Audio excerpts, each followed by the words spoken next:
है। हमारे साथ आज फिर से जुड़ चुके हैं डॉक्टर संदीप डोगरा। तो सर आपका बहुत बहुत स्वागत है।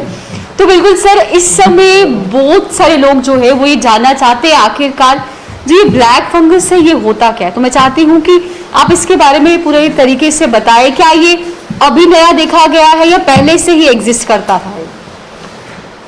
देखिए, ब्लैक फंगस जो टेक्निकली है वो उसका जो नाम है वो मिकोरमाइकोसिस कहते हैं इसको हम जी। और ये नया फंगस नहीं है, हम पहले भी इसके केसेस जो हैं ये देखते रहते हैं। अब कोविड के कंटेक्स्ट में अगर हम बात करें तो आजकल इसकी बात क्यों शुरू हो रही है, क्यों ये दिखाई दे रहा है जी। ये समझना ज़रूरी इसलिए है कि हमें ये पहले ये समझना है कि ये कुछ खास लोगों में, कुछ खास मरीज़ों में देखा जाता है जी। जिनका किसी भी कारण से जो इम्यूनिटी है, इन्फेक्शन से जो लड़ने की ताकत है वो किसी भी कारण से कम हो जाती है जी। ये एक अपॉर्चुनिस्टिक फंगस है, यानी कि जब इसको मौका मिलता है तब ये अटैक करता है।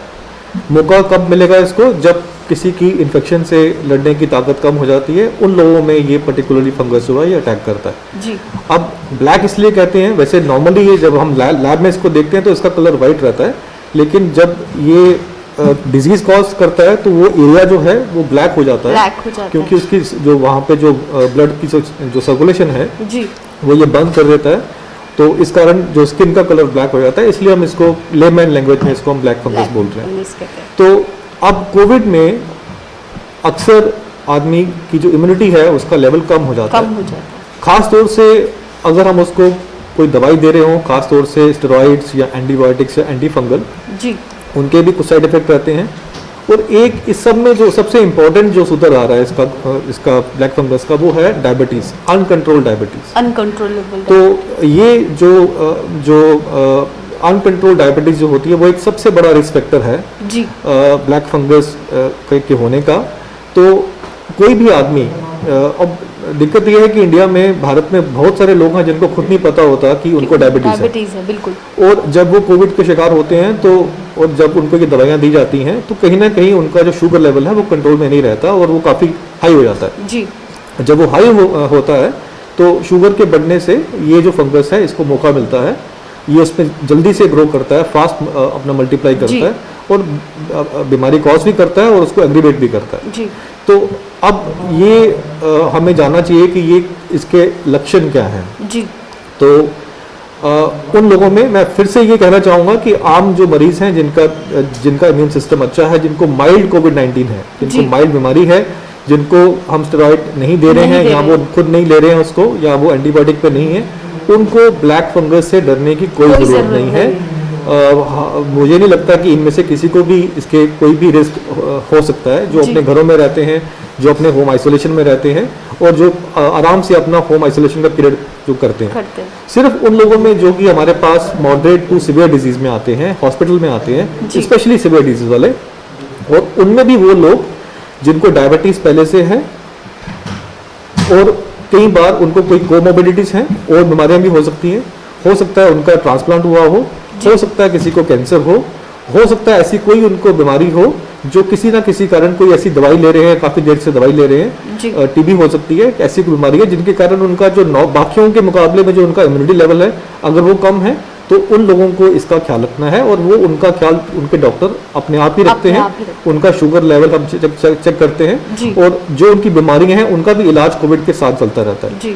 तो ऐसे लोग जो हैं जो हाई रिस्क में आते हैं इस ब्लैक फंगस के, उनमें देखा जाता है कि शुरुआत जो तीन जो चीज़ें ये अफेक्ट करता है वो है साइनसिस जो आपके यहाँ होते हैं, उसके बाद आपका जो आँख है ये इसको कर सकता है और कभी कभी रेयर केसेस में ये ब्रेन को भी जाके इन्वॉल्व कर सकता है। तो मोस्टली जो इसके सिम्टम्स होते हैं वो नाक से शुरू होंगे, नाक का ब्लॉकेज होगा, क्रस्टिंग होगा, पपड़ी निकलती है, या फिर कई बार डिस्चार्ज हो सकता है ब्राउन कलर का या जिसमें ब्लड थोड़ा टेंश अपना होता है जी।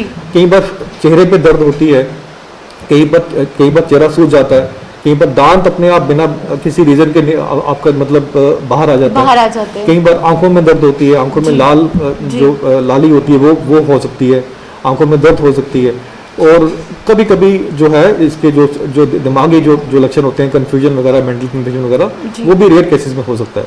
बट मोस्टली जो उसके सिम्टम है वो हमारे साइनसेस को, नाक को और आंखों को लेके होते हैं। और इनको हमें आज की डेट में, मतलब जब हम इसकी बात कर रहे हैं, काफी सारे लोग पॉजिटिव आ रहे हैं, तो हमें इन लक्षण को भी अपने माइंड में रखना है, इनको इग्नोर नहीं करना और इनको फटाफट अपने जो डॉक्टर हैं उनके नॉलेज में लेके आना है। और जो अटेंडेंट्स है उनको भी पता होना चाहिए, खासकर ऐसे मरीजों का जो हाई रिस्क में रहते हैं। और ये फिर भी अभी मैं कहूँगा कि हमने जैसे जम्मू की बात करें तो अभी हमने इतने केसेस देखे नहीं है, बट हमें सावधान मतलब रहना चाहिए, क्योंकि भारत का जो ट्रेंड है वो कहीं भी हो सकता है। बिल्कुल। तो बहुत जरूरी है कि डरना नहीं है, पैनिक क्रिएट नहीं करना है।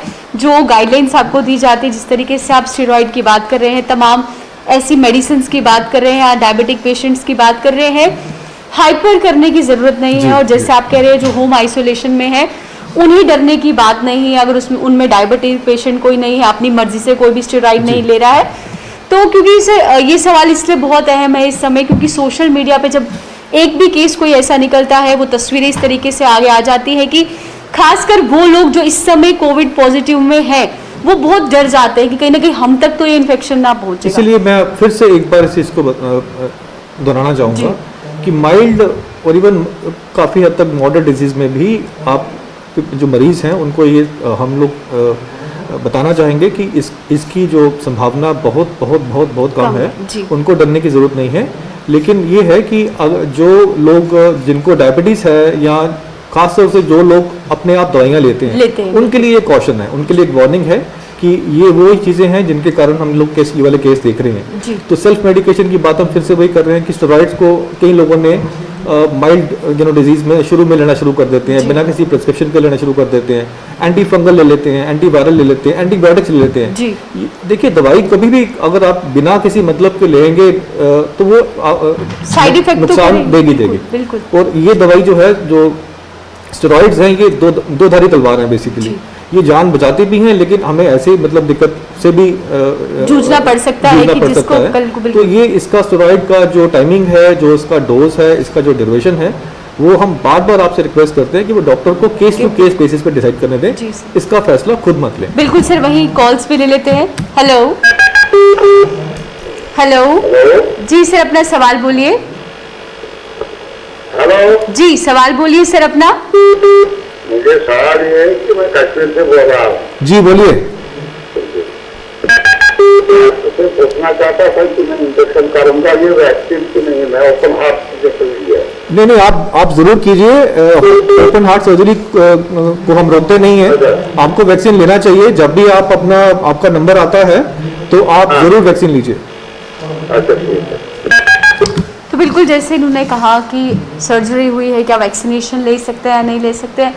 बहुत सारे लोग हैं जिनके मन में अभी भी ये सवाल है कि आखिरकार वैक्सीनेशन किस कंडीशन में नहीं लेनी चाहिए। ये तो सब बता रहे हैं कि वैक्सीनेशन इस उम्र के लोग ले सकते हैं, ऐसे ले सकते हैं, टाइम ड्यूरेशन ये है, बट ये भी बहुत ज़रूरी है कि कब हमें वैक्सीनेशन नहीं लेनी चाहिए। देखिए, फिलहाल 3 ब्रॉड कंडीशंस हैं जिनमें मैं बोलना चाहूँगा कि हमें अभी क्लियरिटी नहीं है उसके ऊपर। सबसे पहले कि इंडिया की अगर हम बात करें तो इंडिया में प्रेग्नेंट वुमेन जो हैं उनके लिए वैक्सीन फिलहाल बोथ कोविशील्ड और कोवैक्सीन कंट्राइंडिकेटेड है, मतलब कि वो उनको नहीं लेना चाहिए अभी। दूसरा है कि अगर किसी को एलर्जी है खाने की किसी चीज़ से या किसी और भी एलर्जन से, अगर कोई ऐसी एलर्जी है, उनको भी फिलहाल जो है इसके लिए एहतियात बरतनी चाहिए और पहले पूरा अपना डॉक्टर से परामर्श करके ही वैक्सीन लेना चाहिए। और तीसरा है कि अगर किसी को एक्टिव कोविड-19 की बीमारी है, वो अभी हॉस्पिटल में है या आइसोलेशन में है, तो उसको भी फिलहाल अभी जो नई एडवाइजरी के मुताबिक कम से कम 3 महीने का वेट करना चाहिए। उसके बाद ही उसको अपनी फर्स्ट या सेकंड डोज लेनी चाहिए। तो और बीमारी कोई भी हो, कोई अगर और बीमारी भी अगर कुछ है, उसकी कोई सर्जरी है या कोई भी ऐसी कंडीशन है उसको जिसमें कि उसको इन्फेक्शन है अभी, ऐसे लोगों को भी 3 महीने का वेट करना चाहिए, उसके बाद ही अपना वैक्सीन लेना चाहिए। जी सर, नेक्स्ट सवाल ले लेते हैं। हेलो हेलो जी सर, अपना सवाल बोलिए। हेलो हेलो जी, सवाल बोलिए सर अपना। हेलो जी, सवाल बोलिए सर अपना। हेलो तो बिल्कुल जिस तरीके से ये कंडीशंस है जिनके लिए वैक्सीनेशन जो है बार बार ये कहा जा रहा है, एलर्जी कोई आपको है तो उससे पहले डॉक्टर को दिखाइए, अगर वो आपको रिकमेंड करते हैं उसके बाद ही वैक्सीनेशन लगाइए। ये भी सुनने में आ रहा है जैसे ब्लैक फंगस के बारे में तो सब बातचीत कर रहे हैं, व्हाइट फंगस भी अब सुनने को आ रहा है। क्या व्हाइट फंगस भी पहले से ही एग्जिस्ट करता था या अब कोरोना आया है तो उसके बाद ही जितने भी ये प्रकार के फंगस हम कह सकते हैं अब देखने को मिल रहे हैं? देखिए, अब क्योंकि अब हम बेसिकली अपने पेशेंट में प्रोएक्टिवली फंगल इन्फेक्शन ढूंढ रहे हैं तो हमें फंगस दिखाई दे रहे हैं।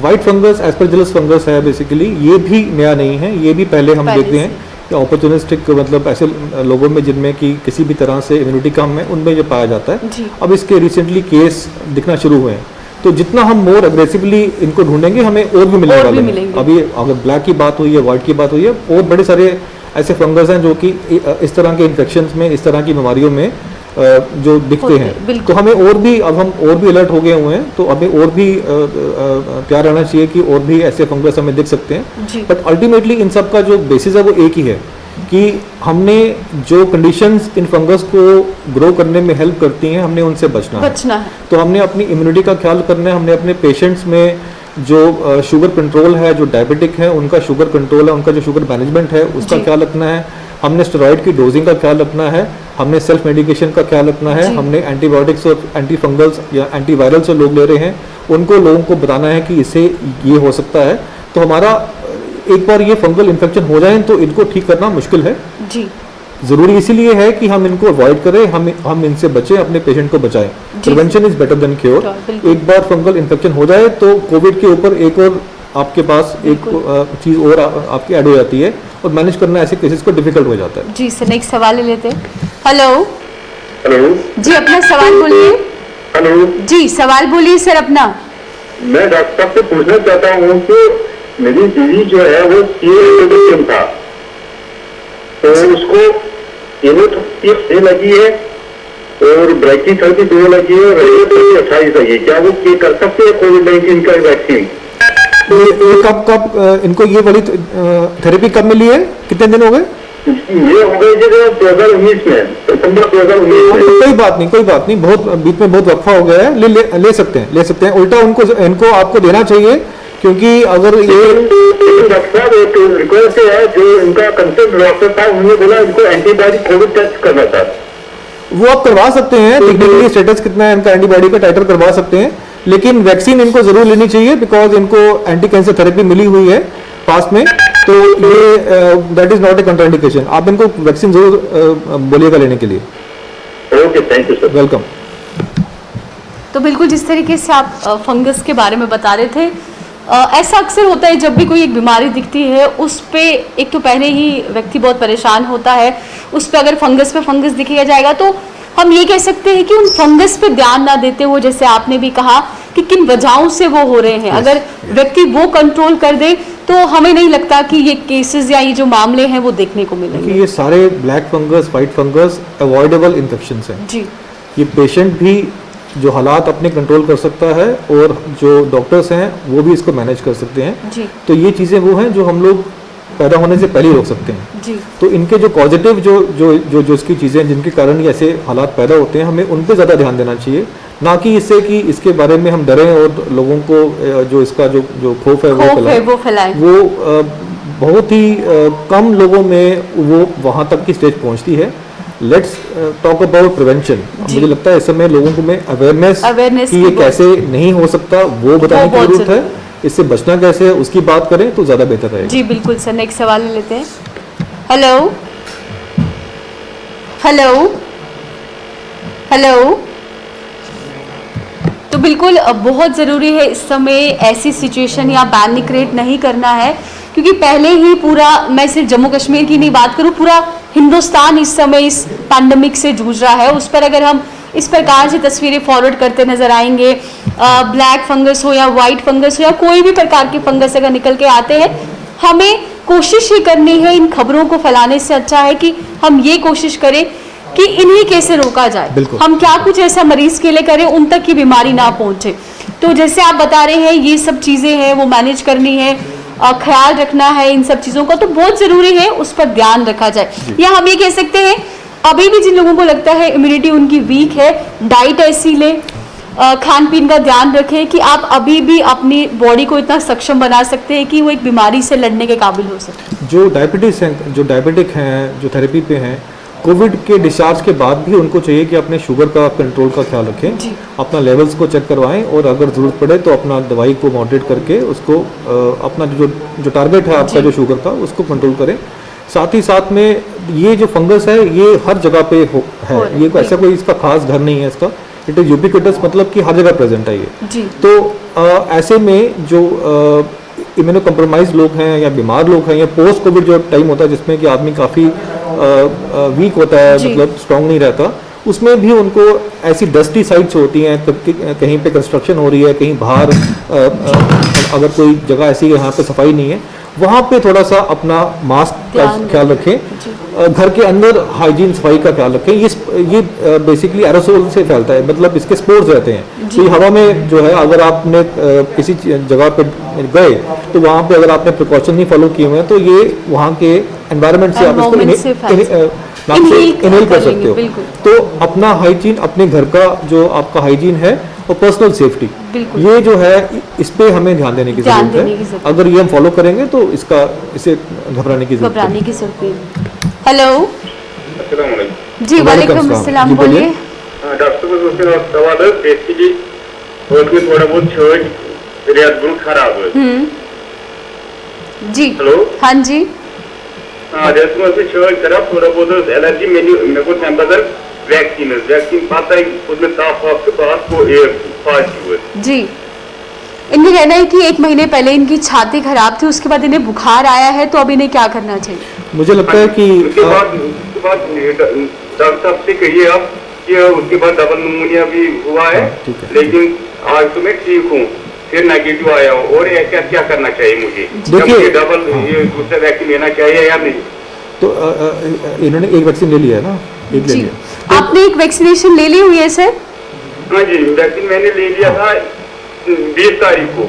ठीक है, देखिए ऐसा है कि अभी आप पहले पूरी तरह से ठीक हो जाइए, जितने भी लक्षण है आपके, अपना थोड़ा सा अपना सेहत का ख्याल रखिए, खाने पीने का ध्यान रखिए, पूरी तरह से स्वस्थ होने के बाद 3 महीने का वक्फा लीजिए, 3 महीने। हाँ जी।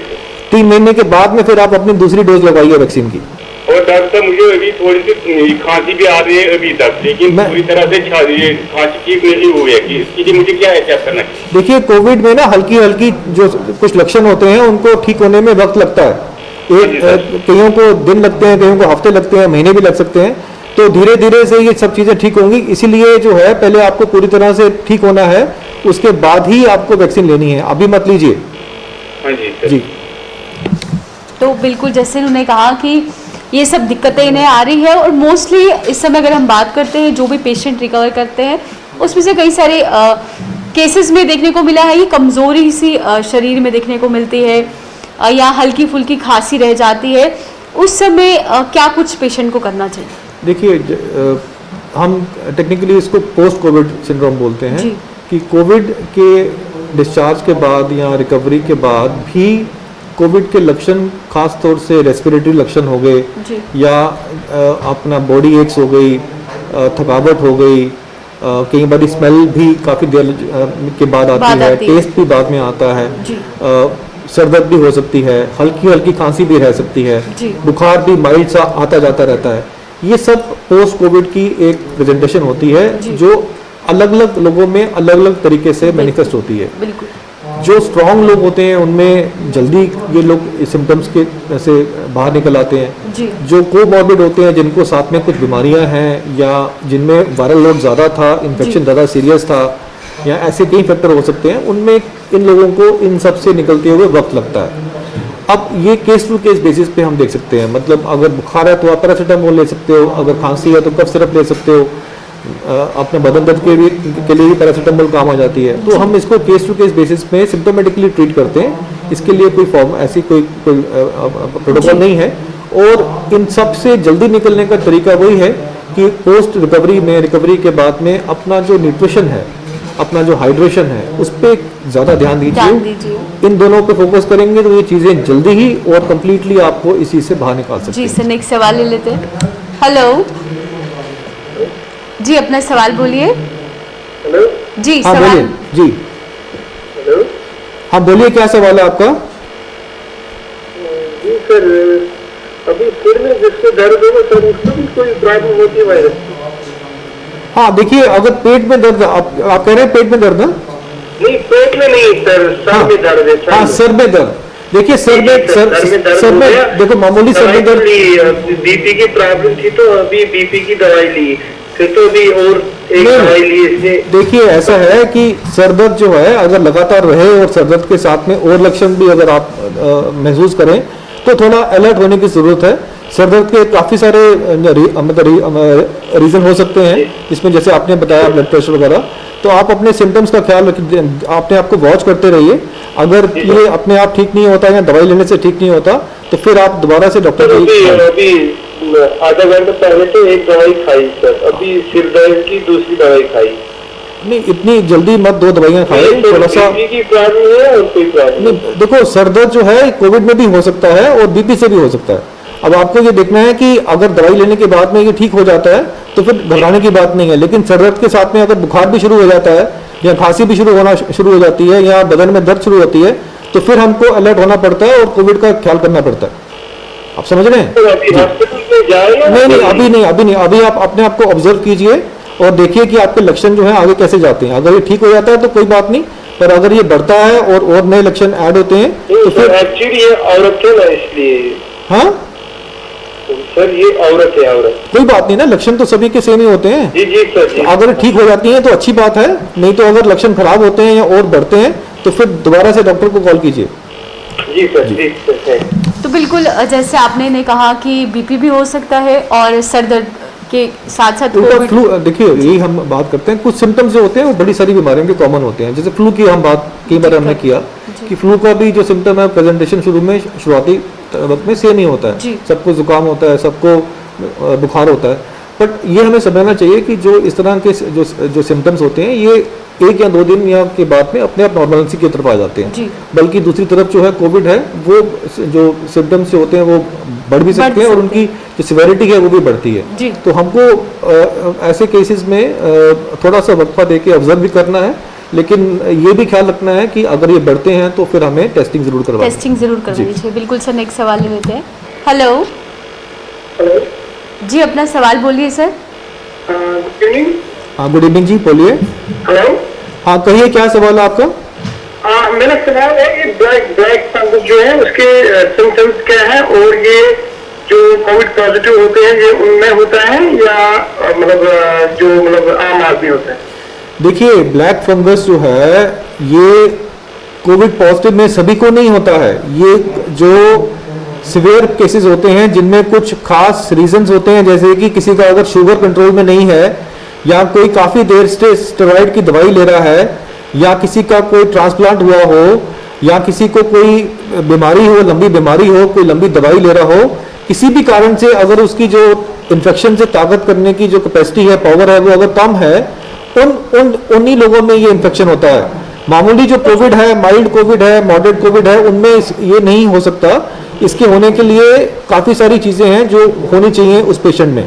तो आपको डरने की उनमें उन पेशेंट्स में हो सकते हैं? देखिए हार्ट सर्जरी के बाद में थोड़ी सी इम्यूनिटी कम रहती है, कमजोरी रहती है, तो ऐसे केसेस जो होते हैं वो हाई रिस्क में आते हैं। ठीक है, ऐसी कोई भी कैंसर के मरीज हो गए, किसी का ट्रांसप्लांट हुआ है, किडनी ट्रांसप्लांट हुआ है, हार्ट ट्रांसप्लांट हुआ है, तो ये सब के केसेस जो है ये रिस्क में आते हैं। लेकिन इन सब के लिए पहले ही दवाइयाँ जो हैं चल रही होती हैं। कोविड के मामले में अगर इन लोगों को कभी कोविड होता है तो इनमें हम इन केसेस में हमको ज़्यादा ख्याल रखना होता है क्योंकि इनकी इम्यूनिटी कम होती है। तो ये फंगस उन्हीं को अटैक करेगा जिनकी किसी भी कारण से इम्यूनिटी कम है, ये आप समझिए इस बात को। तो ऐसे घबराने की बात नहीं है। मोस्टली हमारे जो माइल्ड केसेस होते हैं उनको डरने की जरूरत नहीं है इसमें। अच्छा, ये डॉक्टर एक और सवाल है, ये जो ब्लैक फंगस है इसमें ये ब्लैक स्पॉट्स आते हैं स्किन में या? देखिए ये जो फंगस है इसका नाम थोड़ा मिसनोमर है। फंगस एक्चुअली जो है ये वाइट होता है, लेकिन जब ये इन्फेक्शन कॉज करता है तो वेसल्स जो होती हैं, ब्लड सर्कुलेशन जो होती है बंद हो जाती है और स्किन का कलर ब्लैक हो जाता है, इसीलिए हम इसको ब्लैक फंगस कहते हैं। नहीं, मोस्टली जो इसका जो एरिया जो रहता है वो साइनसिस और हमारा जो फेस है उस पर ये इफेक्ट करता है। साइनसिस में इसके लक्षण, इसके सिम्टम्स आते हैं, फेस में आते हैं, आंखों में आते हैं, दिमाग में आते हैं। इसका एरिया ऑफ जो जो जो वो है वो आपका जो है फेस के करीब रहता है। अच्छा ठीक है doctor, ji, thank you very much. Most welcome, most welcome. तो बिल्कुल जिस तरीके से मैं आपको बता रही थी कि ब्लैक फंगस को लेकर बहुत सारे लोग जो है इमेजेस फॉरवर्ड कर रहे हैं या जानना चाहते हैं, क्यूरियोसिटी हो गई है कि आखिरकार ये ब्लैक फंगस क्या है। जैसे आपने बोला पहले से ही एग्जिस्ट करता है, डस्टी इलाके में नहीं जाना चाहिए, जो इसकी प्रिवेंशन है वो ज़रूर हमें दिखने चाहिए। तो वही हम ये कह सकते हैं कि जो भी एहतियात बरतने के लिए आपने कहा है वो बहुत ही ज़रूरी है। जी। तो नेक्स्ट कॉल ले लेते हैं सर। हेलो हेलो जी सर, अपना सवाल बोलिए। हेलो जी सवाल बोलिए सर अपना। यार पांडे, हेलो हाँ बोलिए, क्या सवाल है? हाँ बोलिए बोलिए, क्या सवाल है आपका? हमारा सवाल है डॉक्टर साहब से कि मैंने दोनों वैक्सीनें लगाई है, ठीक है, दोनों डोज वैक्सीन की लगाई है, कोविशील्ड की। बिल्कुल ठीक। अच्छा, उसमें ये देखना है कि मेरा कितना चाहता है डायबिटीज है, ओके, उसमें क्या रिस्क रहेगा मेरा? देखिए अगर शुगर नहीं है पहले तो ये आपने बहुत अच्छा किया कि आपको डायबिटीज है और आपने अपना पूरा वैक्सीनेशन का कोर्स कंप्लीट कर लिया है। तो आपको जो रिस्क ऑफ जो इन्फेक्शन है वो बाकी लोगों के मुकाबले में बहुत बहुत कम है। लेकिन आपको एक साथ में बात मैं ये भी बता दूं कि कोई भी वैक्सीन जो होती है वो 100% जो है इफेक्टिव नहीं है। इसीलिए आपको जो एहतियात हैं कोविड से बचने के लिए वो अभी भी फॉलो करने हैं। अगर आप घर से बाहर निकलते हैं तो आपको मास्क पहनना है और बाकी हम जो बात करते हैं दूरी की और हाथ साफ करने की वो भी फॉलो करनी है। अगर आप वैक्सीन के साथ में ये बातें फॉलो करेंगे तो आप कोविड से बच सकते हैं। आपको डरने की, घबराने की कोई ज़रूरत नहीं है। तो बिल्कुल जैसे उन्होंने वैक्सीनेशन को सवाल पूछे तो वही इस पे बहुत सारे लोग ये भी सवाल बोल रहे हैं कि क्या जिन्होंने पहले ही दोनों डोज ले लिए हैं क्या उनकी इफिशिएंसी, उनकी इफेक्टिवनेस एज़ कम्पेयर टू जो नई गाइडलाइंस आई है उसके दौरान कम होती हुई नज़र आएंगी, या हम ये कह सकते हैं जिस तरीके से आप बताते हैं कि ये इसलिए डोज में जो एक समय बढ़ा दिया गया है वो इसलिए बढ़ा दिया गया है कि उसमें और अच्छे रिजल्ट जो है वो देखने को मिल रहा है। देखिए हमें समझना चाहिए पहले वैक्सीन काम कैसे करती है। जी। तो वैक्सीन जो है वो हमारी बॉडी में एक आर्टिफिशियल इम्यूनिटी पैदा करती है इस वायरस को पहचानने के लिए। जी। तो जब हम पहली डोज देते हैं तो उसके बाद कोई 2 हफ्ते के बाद में इस पर्टिकुलर वायरस के अगेंस्ट एंटीबॉडीज बनती हैं और फिर उनका जो लेवल है वो धीरे धीरे बढ़ना शुरू हो जाता है।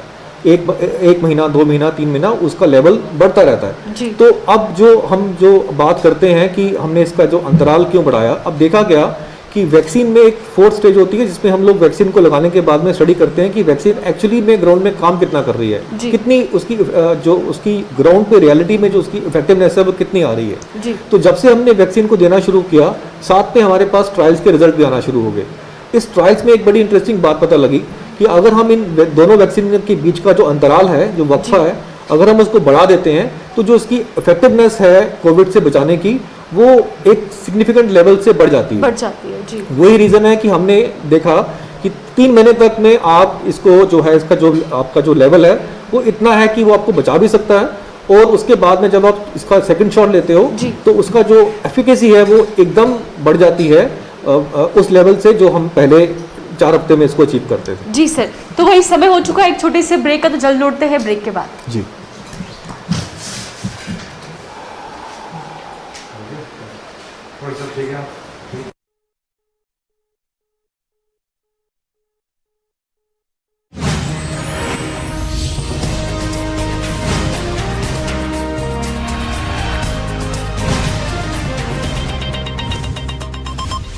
Very good evening to all. On behalf of the Department of Health and Medical Education, Government of Jammu and Kashmir, this is today's daily media briefing on the emergent COVID situation in the UT.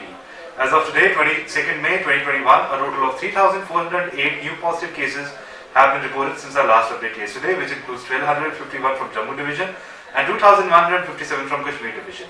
Moreover, 4,117 COVID patients have recovered. Also, 48 COVID deaths have been reported, which includes 30 from Jammu Division and 18 from Kashmir Division.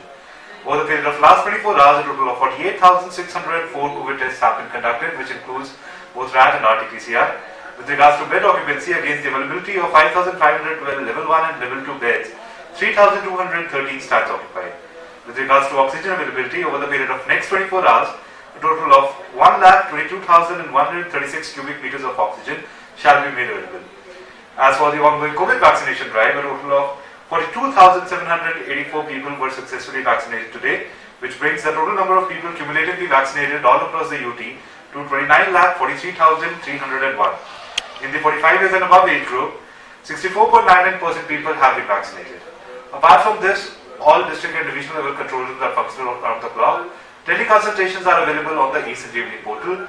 Live call-in programs, Cove Talk is running on Gulistan TV, and Doctor Speak on DD Kashif, morning and evening.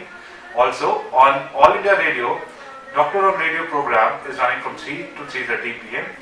Finally, 108 ambulance services are functional 24/7. Thank you. Covid की दूसरी wave से बचें।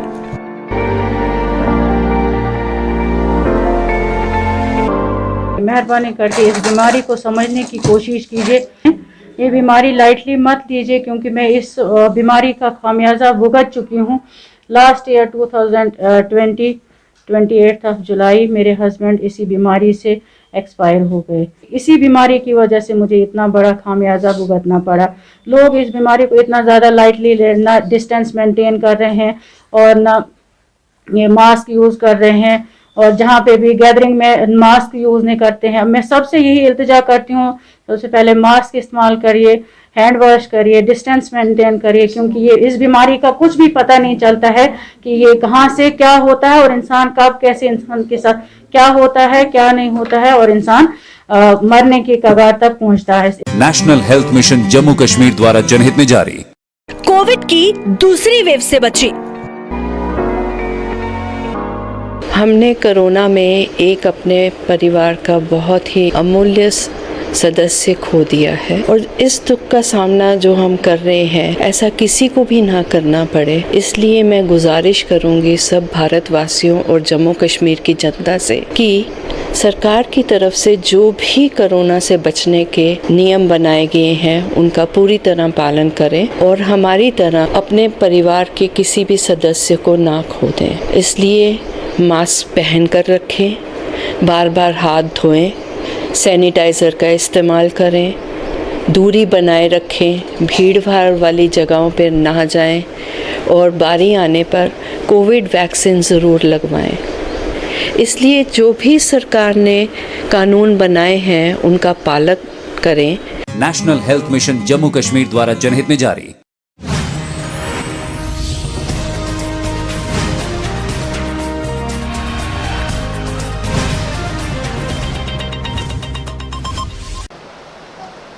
Break के बाद फिर से आप सभी का स्वागत है। तो बिल्कुल कॉल से शुरुआत करते हैं इसे। हेलो नमस्ते मैम। नमस्ते जी, अपना सवाल बोलिए। हेलो जी, सवाल बोलिए सर अपना। हेलो बोलिए, क्या सवाल है आपका? जी सर, मेरा सवाल ये है कि मैं कोरोना पॉजिटिव था जी, और अब मुझे 15-16 दिन हो गए हैं। अब मुझे कोई प्रॉब्लम तो नहीं है, लेकिन मुझे अब क्या बचनी चाहिए? देखिए ऐसा है, आप कोविड से बाहर आ चुके हैं, लेकिन मैं आपको ये समझाना चाहूँगा कि कोविड के बाद भी कई बार थोड़ा सा इसके लक्षण रहते हैं।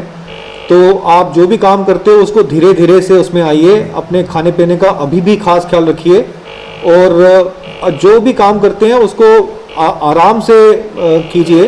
कई बारी कमज़ोरी और इसके कुछ लक्षण जो हैं थोड़ी देर तक बाद में भी रह सकते हैं। तो आंखों में मेरे अभी भी थोड़ी लालगी दिखती है, इसका क्या मुझे डॉक्टर को दिखाना चाहिए या? आप दिखा सकते हैं, अगर ज़्यादा है तो आप दिखा सकते हैं, ड्रॉप्स वगैरह ले सकते हैं, ऐसी कोई बात नहीं है, ले सकते हैं, कोई बात नहीं, दिखा सकते हैं। Thank you sir.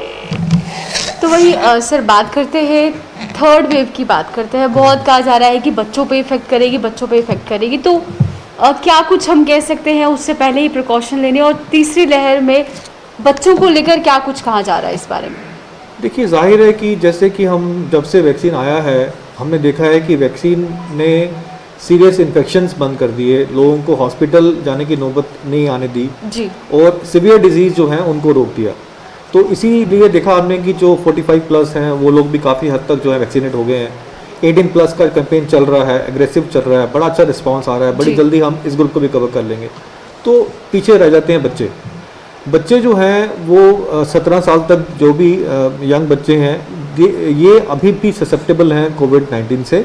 जी ये अच्छा है कि स्कूल बंद हैं, कॉलेज बंद हैं, तो ये घर के अंदर हैं इस समय, और बाहर इनका जो रिस्क ऑफ इन्फेक्शन काफ़ी कम है। जी लेकिन धीरे धीरे अगर सब खुलता है, मार्केट्स खुलती हैं, कर्फ्यू बंद होता है, लॉकडाउन बंद होता है, तो बच्चे भी बाहर निकलेंगे, अपनी जो उनके स्कूल की एक्टिविटीज़ हैं, ट्यूशन्स हैं, कॉलेजेस हैं, वो सब अगर शुरू होते हैं, वो हमारी अप्रीहेंशन है कि अगर उस समय ये बाहर निकलेंगे तो बाकी सब वैक्सीनेट होंगे, ज़्यादातर लोग यही होंगे जो अनवैक्सीनेटेड होंगे। तो वो जो अप्रीहेंशन है वो इस रीज़न से है। जी। और बच्चों में जो है इसके लिए क्या है कि वैक्सीन की हमारी कोशिश है कि वैक्सीन जल्दी से जल्दी बच्चों के लिए भी अवेलेबल हो, जी। और उस पर काम शुरू हो चुका है। जी। मैं बताना चाहूँगा, कल ही एक वैक्सीन है जो जाइडस की जो वैक्सीन है उसका ट्रायल बच्चों में शुरू हुआ। कर्नाटका में 20 बच्चों को उसका पहला शॉट दिया गया है। जी। और भी वैक्सीन के ट्रायल्स जो हैं वो इन प्रोसेस में हैं।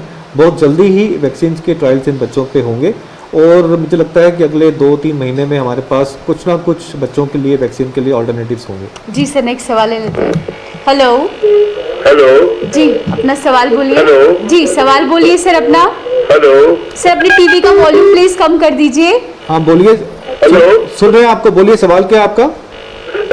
सर मेरा सवाल है कि डायबिटिक पेशेंट्स हैं, हाँ जी, तो उनको कौन से प्रिकॉशनरी मेजर्स लेने हैं इस वक्त, और दूसरा ये कि क्या उनको वैक्सीन करना है?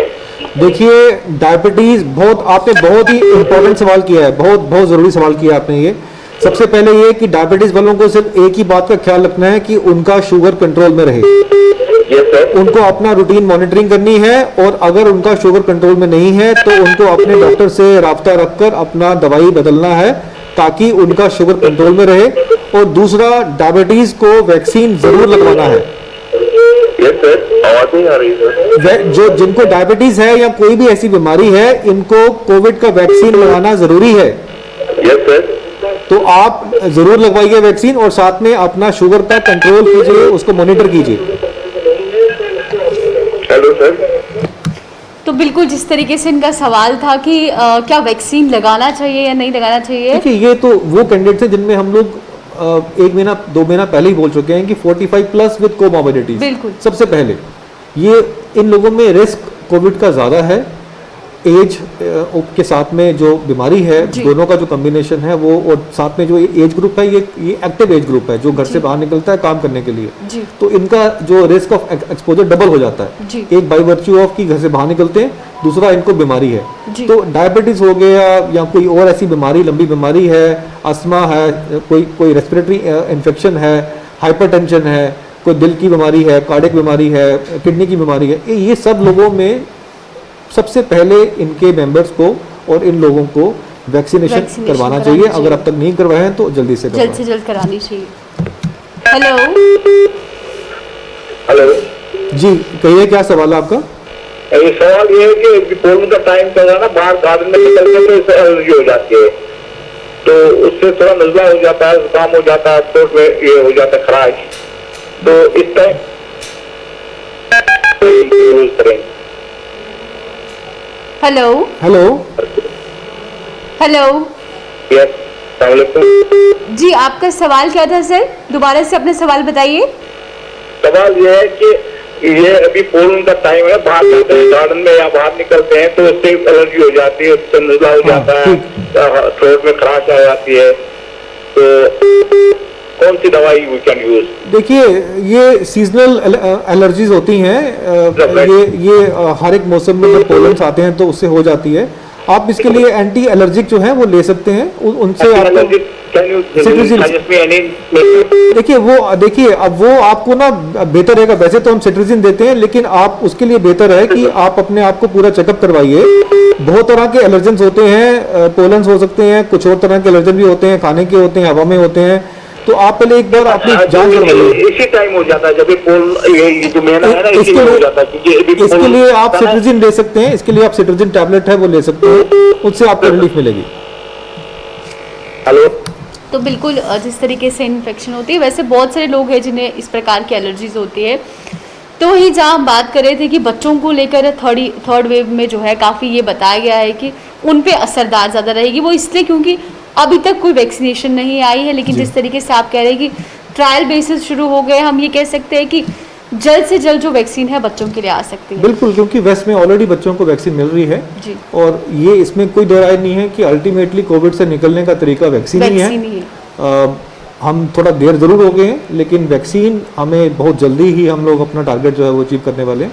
तो ये जो अभी वैक्सीन की जो सप्लाई और बढ़ जाएगी, हमें उम्मीद है और नई वैक्सीन भी इंडिया में आ जाएंगी। कलेक्टिवली हमारा जो पर्पस है सेकेंड वेव से निकलने का और इसके बाद की वेव से बचने का वैक्सीन ही। बिल्कुल सर, नेक्स्ट सवाल ले लेते हैं। हेलो, नमस्कार। नमस्कार जी, कहिए। डॉक्टर साहब से सवाल पूछना। हाँ बोलिए, मैं सुन रहे हैं आपको। सर, मेरा कोविड के रिलेटेड नहीं है, उससे थोड़ा हट के है। Because during these recent days ये ब्लैक फंगस का एक इशू आया जी रिसेंटली जी। हाँ बोलिए। हेलो। हाँ सर, जो ब्लैक फंगस के रिलेटेड जो है कि सर इसमें since it's saprophytic in nature, saprophytic है, तो हमारी जो कॉर्पोरेशन के साथ या अर्बन लोकल बॉडीज के साथ जो भी बंदे एसोसिएटेड है, जैसे सफाई वाले हैं, बाकी चीज है, बाकी जो फ्रंट लाइन वर्कर्स उनके लिए एक गाइडलाइन होनी चाहिए थी फ्रॉम द हेल्थ डिपार्टमेंट की आपको कैसे, बिकॉज दे आर द मतलब वो ज्यादा रिस्क है। बिकॉज उनमें से बहुत सारे कुछ ऐसे भी है जो डायबिटिक होंगे या जो कोविड पेशेंट्स हुए अब नेगेटिव हुए होंगे, but they have taken the steroids, तो I think they are at high risk. तो एक गाइडलाइन होनी चाहिए from the health department as well as from the administration regarding their precautions and regarding their protection. जैसे हमें frontline worker के लिए PP kit दी गई, उसी तरह अगर उन बेचारे लोगों के लिए भी हो जाएगा कुछ, तो I think that's a main issue this time related to black fungus disease. Sir, आपका पॉइंट बिल्कुल वैलिड है और आपका जो कंसर्न है वो भी बिल्कुल वैलिड है। मैं आपसे बिल्कुल सहमत हूँ कि इसको प्रिवेंट करने के लिए इस इन्फेक्शन को फर्स्ट प्लेस में जो भी हो सकता है वो हमें करना चाहिए। आपका ये जो सुझाव है ये हमने नोट कर लिया है, कंसर्न को हम लोग जरूर पास करेंगे जी। Thank you for this. Thank you. तो बिल्कुल बहुत ही बेहतरीन सवाल ने बोला है और ऐसा होना भी चाहिए बिल्कुल कि जो इस तरीके से काम कर रहे हैं। तो वही जहाँ हम ये बात कर रहे थे कि वैक्सीनेशन तो आ जाएगी बच्चों के लिए, उससे पहले कितना ज़रूरी है बच्चों को प्रॉपर तरीके से मास्क पहनाना, क्योंकि अभी भी अक्सर देखा जा रहा है जो सुबह की छूट मिली है, लोग घरों से बच्चों को बाहर निकाल कर आ रहे हैं, अपने फेस पर मास्क पहना है, लेकिन कुछ, मैं सब नहीं कहूँगी, कुछ लोग ऐसे भी हैं जिन्होंने अभी भी अपने बच्चों को प्रॉपर तरीके से मास्क नहीं पहनाया है या सुबह बच्चों को साथ लेकर बाहर निकलते हैं। कितना ज़रूरी है इस चीज़ों का ख्याल रखना इस समय? देखिए, कोविड-19 में इस माहौल में जब हमें मालूम है कि वायरस काफ़ी इन्फेक्शियस है, बहुत जल्दी से फैलता है, तो घर के अंदर जो आपके लोग रहते हैं, किसी भी घर में, किसी के भी घर में जो लोग रहते हैं, उनको बचाने की रिस्पॉन्सिबिलिटी उनकी है जो उस घर से बाहर निकलते हैं। हम ये बार बार ये बोलते हैं कि किसी भी घर से जो आदमी बाहर निकलता है अपने ड्यूटी करने के लिए, अपने ऑफिस के काम के लिए या किसी भी रीज़न के लिए, उस आदमी की या उस औरत की रिस्पॉन्सिबिलिटी है कि वो अपने आप को सेफगार्ड करे कि वो ट्रांसमिशन लेके घर में ना आए। बिल्कुल। और बच्चों की बात करेंगे तो बच्चों को भी हम यही बोलते हैं कि ऐसे लोगों को जो बाहर जाते हैं, जो जिनका चांस हो सकता है कि वो किसी ना किसी तरह से ला सकते हैं, बुजुर्गों और बच्चों को उनसे थोड़ा सा दूर रखें, उनको अलग से रहें। वो जो है उनके बीच में जो सोशल डिस्टेंसिंग है वो घर के अंदर भी करें। बाहर तो हम करते ही हैं, घर के अंदर भी। अब जैसे मेडिकल लोग हैं, जो डॉक्टर्स हैं या जो नर्सिंग स्टाफ है, जो रोज़ हॉस्पिटल में आके ड्यूटी करता है, शाम को घर जाता है, हम लोग कॉन्शियसली जो है अपने घर में जो बुजुर्ग हैं या अपने बच्चों से थोड़ा सा दूर रहते हैं, जस्ट कि कोई अगर ज़रा सा भी चांस अगर है पूरे प्रिकॉशन लेने के बाद में, तो वो रिस्क ना बने, यही हम कह सकते हैं। बाकी ये है कि बच्चों को भी थोड़ा सा अभी बाहर निकालने का वक्त नहीं है, चाहे खेलने के लिए भी थोड़ा सा। मुझे लगता है अभी ये जो पीक जो टाइम जो चल रहा है, इसमें जो बच्चों को अगर आप घर के अंदर रखें, उनको एंगेज रखें, उनको क्रिएटिवली एक्टिविटीज़ में रखो, उनको घर के अंदर ही कोई ऐसी एक्टिविटीज़ हो कि वो बिजी रहें, उसमें एंगेज रहें, वो ज़रूरी है इस समय। जी, तो बिल्कुल बहुत ज़रूरी है इन तमाम प्रिकॉशंस को इस समय मिलना। तो वही नेक्स्ट सवाल ले लेते हैं। हेलो। हाँ जी, कहिए, क्या सवाल है आपका? जी, मेरा सवाल है कि ये शाम को जब भी खाना खाते हैं, इसमें हमें क्या लेना चाहिए? जैसे हम सलाद में चुकंदर लेते हैं, मूली लेते हैं, खीरा लेते हैं, टमाटर लेते हैं, इनमें कौन सी चीज हमें लेनी चाहिए, कुछ नहीं लेनी चाहिए? नंबर 1। जी। नंबर 2, कि जो हम शाम को बोले काढ़ा पी लिए, काढ़े में हम जैसे दालचीनी, मुलट्ठी, अलौंग या अपना ये काली मिर्च और उसमें थोड़ा नींबू डाल के शाम को लेते हैं। क्या ये लेनी चाहिए या नहीं लेनी? इनमें कौन सी चीज ऐसी है जो हमें ब्लैक फंगस से बचाती है? कौन से लेनी चाहिए, कौन से नहीं लेनी चाहिए? देखिए, सवाल आपका जो है मैं उसका बड़ा सीधा से जवाब दूंगा कि ब्लैक फंगस हो या कोविड हो या कोई और फंगस हो, ये सारे उसी को अटैक करते हैं जो कमज़ोर होगा जी, जिसकी इन्फेक्शन से लड़ने की ताकत कमज़ोर कम है, बाकियों से कमज़ोर है, वो उसको ही ऐसे इन्फेक्शन लगते हैं। या जिसमें कोई बीमारी है, जो बीमारी उसको थोड़ा सा कमज़ोर बना देती है, तो आप बीमारियों से ब्लैक फंगस कह लो या वाइट फंगस कह लो या कोविड कह लो, सबसे जो इम्पोर्टेंट ज़रूरी बात आज की डेट में ये है कि आपने अपनी सेहत का ख्याल रखना है। जान है तो जहान है जो कहते हैं, उसके लिए आपने खाना जो है, खाना खाएंगे तो जान आएगी। तो आपने जो भी सब्जियां खानी है उसमें कोई हम ये नहीं कहते कि ये खाना है वो खाना है, आपने अच्छा खाना खाना है, टाइम वक्त पे खाना खाना है, सब्जियां खानी है, फ्रूट खाना है, पानी पीना है, हाइड्रेशन का ख्याल रखना है। सिर्फ ये है कि जो तली हुई चीज़ें हैं, जो डब्बा बंद चीज़ें होती हैं, जो फास्ट फूड होता है, वो तो शुरू कोविड से पहले भी हम कहते आए हैं कि ये खाना अच्छा नहीं होता, वो अभी भी अवॉइड कीजिए। बाकी दाल, रोटी, चावल, दही जो भी खाना है आपको, काढ़ा पीजिए, कोई दिक्कत नहीं है, नींबू पानी पीना है पीजिए, फलों का जूस पीना है पीजिए। जो चीज़ सेहत को अच्छा बनाती है, हमें तंदुरुस्ती देती है, वो सब वेलकम है। अच्छा डॉक्टर साहब, मुझे ये किसी ने बोला, मैंने सलाद में ये गाजर और चुकंदर लेता था जी। अब ये मुझे मना, ये गाजर और चुकंदर मत लो इसमें, तो ऐसा मैंने नहीं, ये ऐसा अवॉइड कर। नहीं, चुकंदर मेरे घर पड़ा भी, गाजर ऐसा नहीं है, ऐसा कोई कोई सलाद में ले सकता हूँ? ले सकते हैं, ऐसा कुछ नहीं है। फ्रूट जो है, चाहे सब्जियां जो है, फ्रूट है, इसमें लेने में कोई पता नहीं है, ये अच्छी चीजें हैं। ये दो आइटम जो बोल रहे हैं, गाजर और चुकंदर। नहीं, ऐसा नहीं है, कुछ नहीं, आप लीजिए, कोई दिक्कत नहीं है, ऐसी कोई बात नहीं, कोई दिक्कत नहीं है। Thank you. जैसे इन्होंने कहा कि चुकंदर और गाजर के लिए इन्हें नहीं बोला है, जबकि आप भी ये रिकमेंड करते हैं कि फ्रेश वेजिटेबल्स हो, फ्रेश फ्रूट्स हो या सैलेड हो, जो भी हो जो फ्रेश है। ये मिथ्स जो है ना, यही आई थिंक सोशल मीडिया का एक ड्रॉबैक ही है कि कई बातें बिना साइंटिफिक बेसिस के जो हम कहते हैं।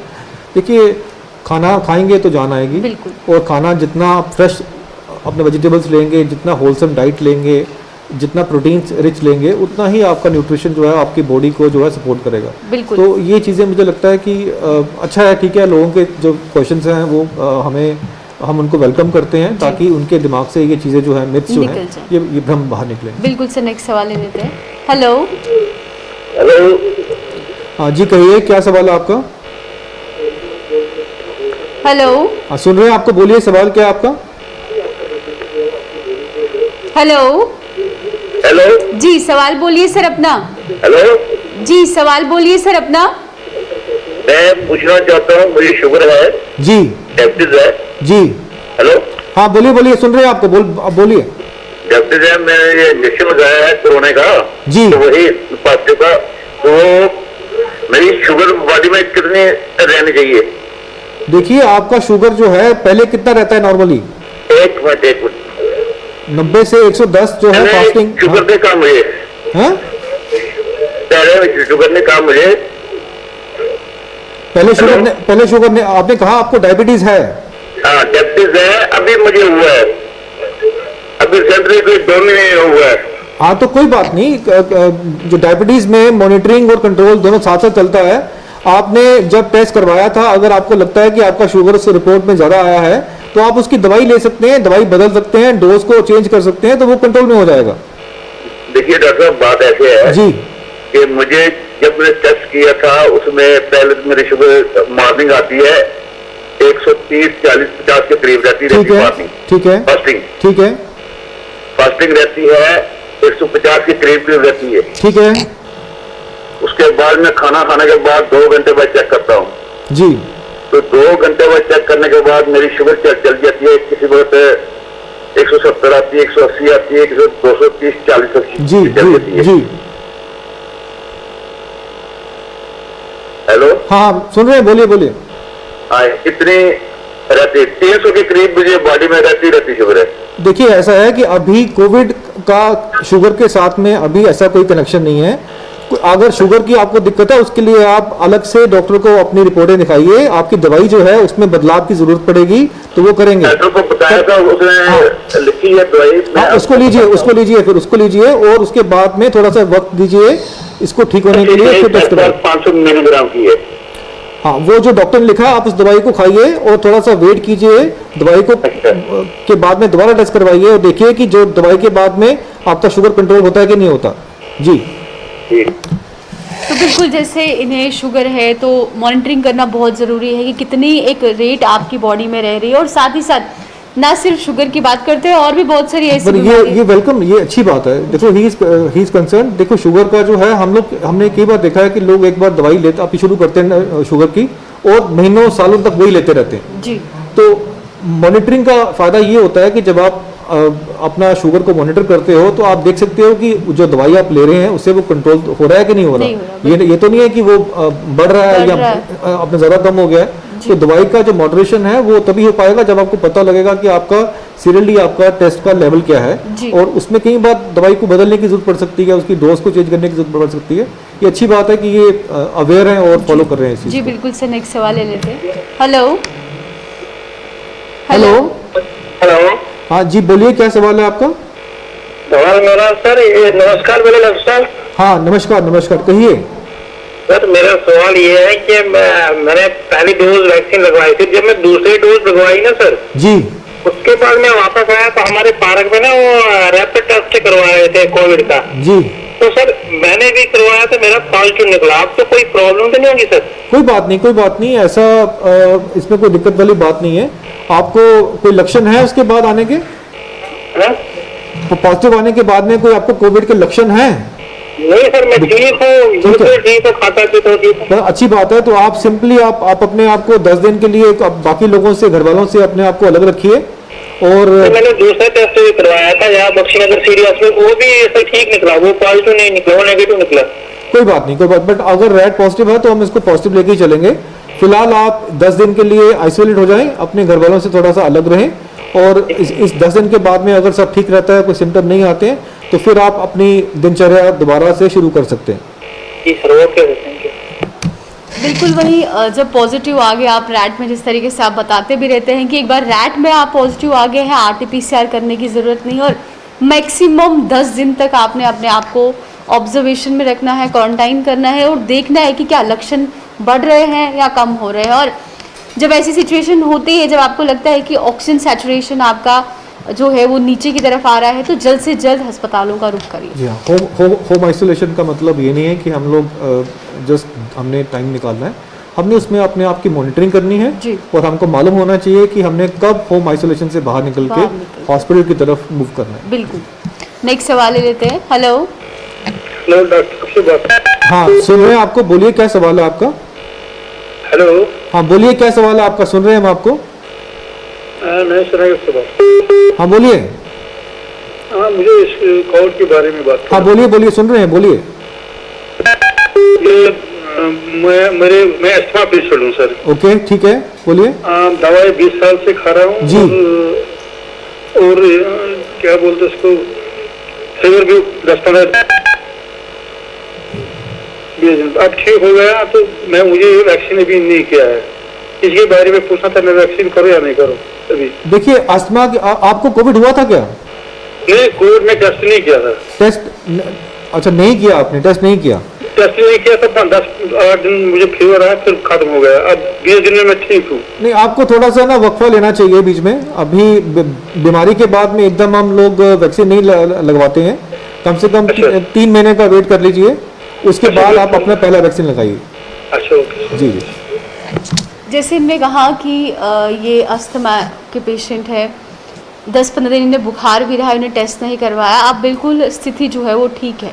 बस यही गलती है एक्चुअली। इनको टेस्ट अस्थमा के केसेस में या किसी भी बीमारी में अगर कोविड के लक्षण आते हैं तो टेस्ट जरूर कराना चाहिए। बहुत जरूरी है। ये अच्छा है कि चलो इनको कोई दिक्कत नहीं हुई, अदरवाइज ऐसे केसेस में टेस्टिंग भी जरूरी है और बाद में ठीक होने के बाद में वैक्सीनेशन भी जरूरी है जी। These are high risk patients, हमें इनका ज़्यादा ख्याल रखना पड़ता है। बिल्कुल। और वही अगर जैसे आप ये कहते रहते हैं कि एक्टिव अगर कोई भी डिजीज आप में है, उस समय वैक्सीनेशन के लिए मत जाइए। तो उस चीज़ का भी खास ख्याल अब लोगों को अपने में रखना पड़ेगा। इसमें मैं एक बात बताना चाहूँगा कि अगर किसी को अब जो हमारी गाइडलाइंस हैं कि अगर किसी को कोविड होता है तो कोविड की रिकवरी के बाद हम 3 महीने का उसको वेट करवाते हैं जी। उसका एक बड़ा इंपॉर्टेंट रीज़न ये है कि किसी को भी जब कोविड होगा और जब वो ठीक होकर बाहर आएगा तो उसके अंदर नेचुरल इम्यूनिटी आ जाती है कोविड के इन्फेक्शन से। तो जो उसको ऑलमोस्ट 3 महीने तक उसको जो है ये हम कहते हैं कि 90 डेज तक उसको री-इन्फेक्शन नहीं हो सकता। तो ये भी एक रीज़न है कि हम 3 महीने का वेट करने को क्यों बोलते हैं नेचुरल कोविड इन्फेक्शन की रिकवरी के बाद। बिल्कुल। नेक्स्ट सवाल ले लेते हैं। हेलो। हाँ कहिए, क्या सवाल है आपका? हाँ बोलिए, क्या सवाल है आपका? जी हमारा सवाल है कि वो पेशेंट को 1 हफ्ते से बुखार उतर चढ़ रहा है, हफ्ता 10 दिन हो गए हैं। ठीक है। ना फीवर चढ़ रहा है उतर रहा है। ठीक है। फीवर जी जी जी जी। तो साथ में क्या कि वो उसको और थोड़ी सी चेस्ट कंजक्शन भी हुई है जी जी। अब ये कि हमने ऑक्सीमीटर लगा के ऑक्सीजन लेवल ठीक है 96-97 लेवल पे आ रहा है। जी जी। तो सवाल आपका है कि आगे क्या करना है? जी आगे ये करना है कि सर उसको हमने सीटी स्कैन में का रिपोर्ट आएगी, अगर रिपोर्ट पॉजिटिव आती है तो क्या हमें प्रिकॉशनरी हॉस्पिटल में एडमिट होना चाहिए, घर पे? नहीं, मुझे लगता है जो आपने जैसे सिम्टम बताया इनके और जितनी उसकी ड्यूरेशन है, ऐसे केसेस को हम लोग हॉस्पिटल में बेटर मैनेज कर पाएंगे। कि इनको आपको चाहिए कि अगर टेस्ट नेगेटिव भी आता है तब भी आप इनको हॉस्पिटल में लेके जाइए।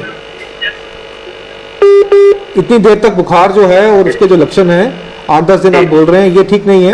इसकी पूरी जांच होनी चाहिए, इसके लिए टेस्ट वगैरह करवाने पड़ेंगे और कुछ दवाइयां भी देनी पड़ेंगी जो शायद आप घर में ना दे पाएं। जी सर। जी। तो बिल्कुल जिस तरीके से ऐसे पेशेंट जो हैं इन्हें जल्द से जल्द अस्पताल का रुख करना चाहिए, इंतज़ार नहीं करना चाहिए। यही केसेस हैं जो हम जिनसे थोड़े से हम एप्रीहेंसिव रहते हैं। मैं दोबारा बोलना चाहूँगा, 5 दिन तक अगर आप ठीक हैं घर पे कोविड पॉजिटिव आने के बाद में आइसोलेशन में, तो उसके बाद में आप आराम से निकल जाएंगे उससे 5वें 6वें दिन में। लेकिन अगर आपके सिम्टम्स ठीक नहीं होते हैं, आपका बुखार कम नहीं होता है, आपकी खांसी बढ़ जाती है, आपको छोटा सा काम करने पे भी आपकी सांस फूलने लगती है, आपको डिस्निया होता है, तो वो टाइम है जब आपका सैचुरेशन फॉल कर रहा है, किसी भी तरीके से मेंटेन नहीं हो रहा है, टेम्परेचर बढ़ रहा है। ये लक्षण जो हैं ये घर पे बैठने वाले नहीं है। 5-6 दिन के बाद में अगर ये ठीक होते हैं तो ठीक है, नहीं तो उसके बाद में इनके लिए आपको हॉस्पिटल में अप्रोच करना ही करना है, रिपोर्ट करना ही करना है। जी से नेक्स्ट सवाल ले लेते हैं। हेलो। हेलो। हेलो। हेलो। जी अपना सवाल बोलिए सर। जी बोलिए। ये लाइव। हाँ बोलिए, लाइव है, सवाल बोलिए अपना। हाँ जी, मैं तो आपसे लंबी वक्त से ये कर रहा हूँ, एंटी एलर्जिक ड्रग्स का मुझे वो कंटिन्यू करते हैं या नहीं? अब जोर से बोलिए, आपकी आवाज़ नहीं, सवाल जोर से बोलिए। जो है ना एंटी एलर्जिक ड्रग्स है ना, मोंटेल्यूकास लेवोसिट्राजिन। हाँ हाँ हाँ, बड़ी मदद से खा रहा हूँ। क्या वो मैं कंटिन्यू रखता हूँ, वो एस्ट्राइड में मत आता है? क्या बोल रहे हैं? किसी मेडिसिन का नाम ले रहे हैं क्या? वो एस्टेरॉइड्स में तो नहीं आता है, स्टेरॉइड्स की बात कर रहे हैं? नहीं, अच्छा नहीं, वो मोंटेलिको जो है वो जो ड्रग बोल रहे हैं वो स्टेरॉइड नहीं है, बिल्कुल नहीं है। वो एस्ट्राइड नहीं? नहीं। इसके साथ मुझे वो नेजल स्प्रे भी है, वो क्या इसमें आती है या नहीं? उसमें क्या सॉल्ट है, क्या केमिकल है, वो आपको देखना पड़ेगा। हाँ, वो है ये मुझे जी याद नहीं।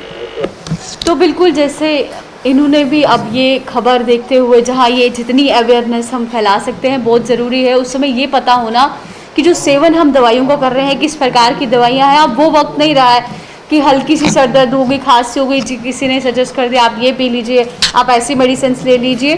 तो उनसे जितना हो सके हमें इस टाइम पे बचना चाहिए और ख्याल जो है अपना ज़्यादा से ज़्यादा रखना चाहिए। तो वही नेक्स्ट सवाल ले लेते हैं। हेलो।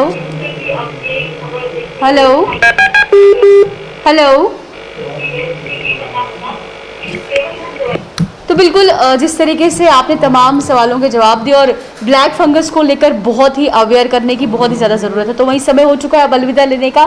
तो मुझे और सर को दीजिए इजाज़त, फिर करेंगे मुलाकात। नमस्कार। नमस्कार।